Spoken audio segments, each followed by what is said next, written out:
Christopher Philip Krum nasceu em 19 de dezembro de 1986.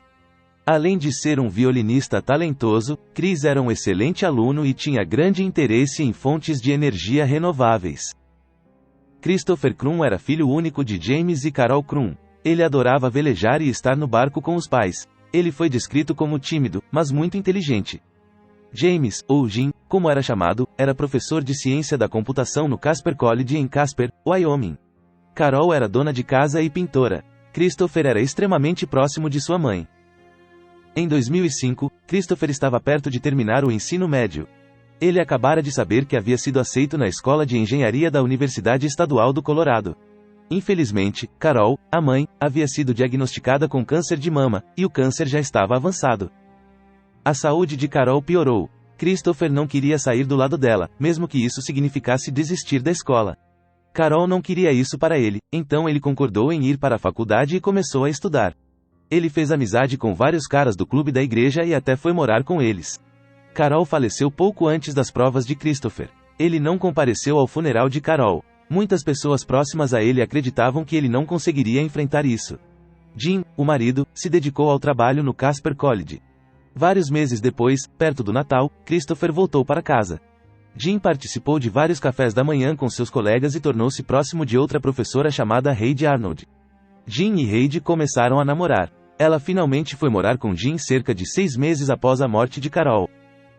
Christopher ficou muito zangado com isso. Havia muita tensão na casa quando Christopher voltou. Heidi acreditava que Christopher a odiava. Ela ficou com tanto medo que mencionou aos colegas que não queria ficar sozinha com ele. Em 2009, Christopher obteve seu mestrado em engenharia matemática. Ele voltou para a cidade do pai enquanto procurava emprego. Ele desenvolveu toque e se coçava constantemente até causar feridas nos braços. Heidi pareceu notar que Christopher não conseguia lidar com as tarefas mais simples do dia a dia. Ela estava ficando desconfortável morando naquela casa e mencionou isso a Jim. Jim também ficou preocupado com Christopher. Ele fez algumas pesquisas e achou que Christopher deveria procurar terapia psicológica. Isso realmente irritou Christopher e ele cortou todo contato com seu pai. Christopher ficou animado quando soube que foi contratado por uma das principais empresas de engenharia do Colorado. No entanto, ele não se adaptou aos seus novos colegas de trabalho. Ele sentiu que foi solicitado a realizar tarefas que não atendiam ao seu potencial. Ele acabou sendo demitido desse e de seus próximos empregos. Christopher começou a reagir exageradamente a coisas muito pequenas. Ele se recusou a consultar um médico ou ser tratado. Ele voltou para a casa do pai depois de 2 anos sozinho. Seu ódio por Heidi parecia aumentar e seu relacionamento com Jim era quase inexistente. No início de 2011, Christopher decidiu se mudar para Connecticut para trabalhar como eletricista. Ele foi demitido depois de apenas 3 meses no cargo.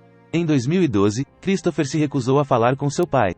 Jim nem sabia onde o filho morava. Ele começou a ter delírios. Em maio de 2012, ele enviou um e-mail para sua família. No e-mail, ele exigiu que Jim pedisse desculpas pela reprodução. O e-mail ficou sem resposta. Ele também escreveu uma nota de suicídio culpando Jim e o país por não castrarem Jim. Em novembro de 2012, Christopher colocou em seu carro arco e flecha e 2 facas de caça. Ele dirigiu mais de 30 horas até Casper. Quando chegou, no dia 30 de novembro, Jim já havia saído para trabalhar. Christopher entrou pela janela do porão. Heidi estava dormindo, mas acordou quando ouviu o vidro quebrando. Ela conseguiu fugir de casa, mas Christopher a perseguiu. Heidi foi esfaqueada fora de casa cerca de 18 vezes. Ele então dirigiu para Casper College, onde o pai dava aula. Christopher entrou na faculdade e subiu 3 lances de escada. Ele tinha o arco e a flecha debaixo de um cobertor, que deixou cair no corredor.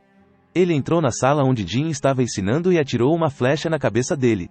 Jim também foi esfaqueado 33 vezes. Christopher virou a faca para si mesmo. A polícia chegou vários minutos depois. Jim e Christopher já estavam mortos. A polícia se referiu a Jim como um herói por brigar com Christopher. Jim salvou seus alunos naquele dia. Mas infelizmente, não houve justiça para ele ou Heidi. Jim achava que o filho fazia parte do espectro autista, e o próprio Chris também achava, mas nunca aceitou um diagnóstico médico. Só que os autistas são super carinhosos e empáticos. A maldade que Chris cometeu não tem relação com o autismo. Jim e Heidi eram professores queridos na universidade e receberam homenagens.